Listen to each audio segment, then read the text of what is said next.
Aujourd'hui, direction Bruxelles pour découvrir un défilé indépendant réunissant 4 designers belges aux univers complètement différents. Entre upcycling et création ultra personnelle, ce show m'a rappelé pourquoi la mode belge est aussi inspirante.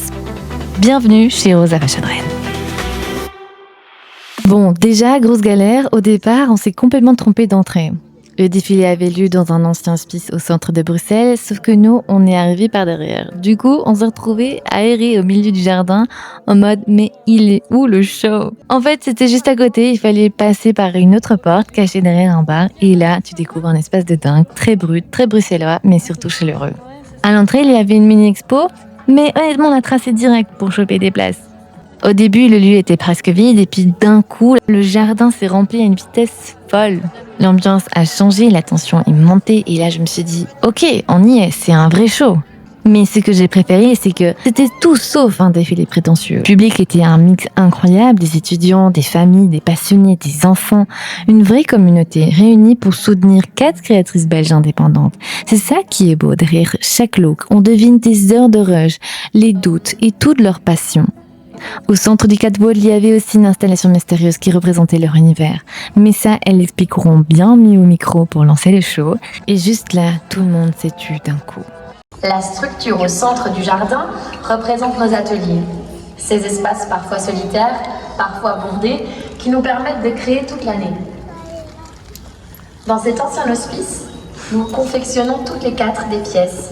Tantôt des robes de mariée, tantôt des costumes ou encore du prêt-à-porter. Toujours avec beaucoup d'amour et presque 0 empreinte carbone. Nous sommes donc très heureuses et honorées de vous présenter un petit bout de nous cet après-midi. Et là, le truc le plus improbable, les mannequins sont arrivés cachés sous une couverture.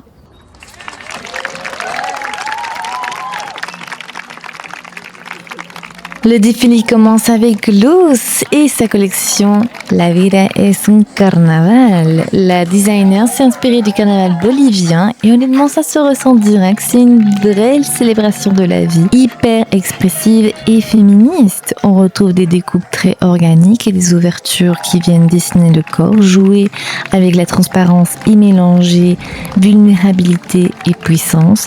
Il y a quelque chose d'assez instinctif dans ces silhouettes. Les vêtements sont faits pour bouger, vivre et danser. Ce n'est pas une collection qui cherche à être discrète, c'est une collection qui cherche à vibrer.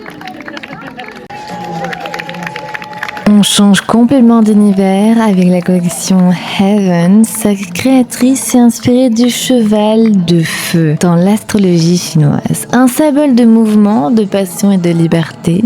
Ce qui est fascinant ici, c'est que tous les imprimés ont d'abord été peints à la main. Les tons orange, rouge et jaune brûlé traversent les tissus comme des flammes en mouvement. Très vite, on capte les références aux vestiaires équestres. Des coupes qui rappellent les jockeys ou les amazones mélangées à des détails de protection de chevaux retravaillés de manière hyper poétique. Mais ce que j'aime le plus, c'est le contraste. Les silhouettes restent fluides et confortables. La designer voulait créer une sorte d'armure sensible pour les femmes, quelque chose de fort, de protecteur, mais jamais agressif.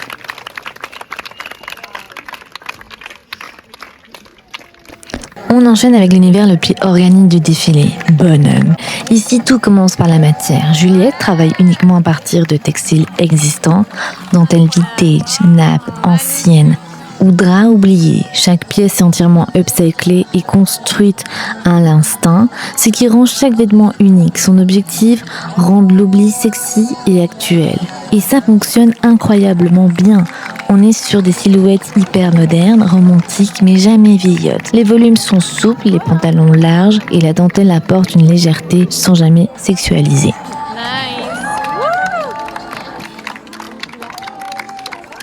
Après des années à penser rentabilité, ce défilé a permis à la designer de retrouver le plaisir pur de créer, sans pression commerciale. Et honnêtement, ça se sent. Cette collection ne cherche pas la perfection froide, elle cherche l'émotion. Pour clôturer le défilé, Kinga Studio apporte une silhouette beaucoup plus structurée et couture. Après une période trop liée à la rentabilité, ce show a permis à la créatrice de revenir à l'instinct et de créer pour le pur plaisir. Et ça se ressent direct dans le volume. On retrouve des inspirations très japonaises, avec des tailles marquées, Travail de proportion. Il y a un énorme travail de proportion. C'est architectural, mais la structure n'empêche jamais la fluidité. Les matières sont nobles, ultra maîtrisées, et jouent sur le contraste entre force et délicatesse. Au fond, la collection ne cherche pas à impressionner à tout prix. Elle veut juste remettre l'émotion au centre de l'artisanat. D'ailleurs, les derniers looks deviennent plus amples, plus libres, comme si tout le show se terminait sur une idée toute simple, laisser le corps respirer.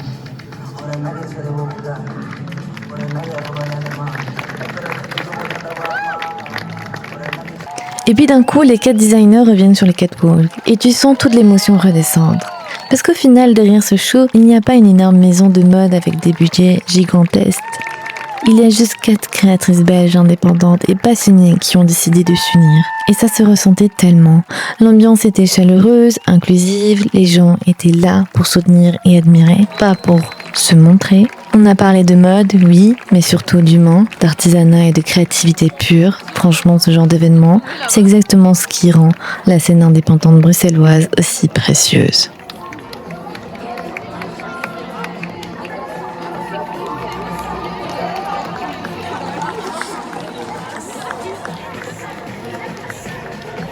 Après le show, je suis allée dans les coulisses et honnêtement, c'était presque mon moment préféré. Pendant le défilé, tout s'enchaînait à une vitesse folle avec la musique, les lumières, mais ici, le stress redescend enfin. Tu te retrouves au milieu de ce chaos hyper créatif, l'événement suspendu partout, les discussions, les sourires, le soulagement des créatrices. C'est là que tu prends une vraie claque. En backstage, tu peux enfin t'approcher et observer le travail de dingue derrière chaque pièce, toucher les matières, regarder les textures, apprécier la précision des coutures. Je suis notamment allée voir Marie pour qu'elle m'aide à bien capter le fil conducteur de chaque collection. Parce que sur le catwalk, on n'a pas le temps de tout intégrer. C'est exactement cette expérience complète que je voulais vous partager. La mode indépendante belge, ce n'est pas juste un résultat final parfois de 3 secondes sur un podium. C'est tout ce vivant, ces coulisses et cette énergie humaine qu'il y a derrière.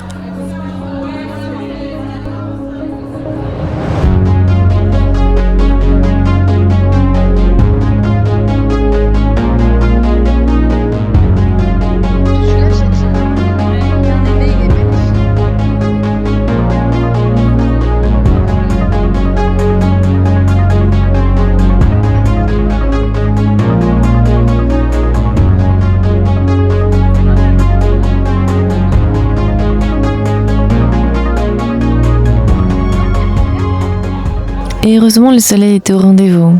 Après un défilé pareil, il fallait absolument qu'on profite. Alors avec Laetitia, on s'est posé en terrasse pour débriefer tout ça en buvant un verre.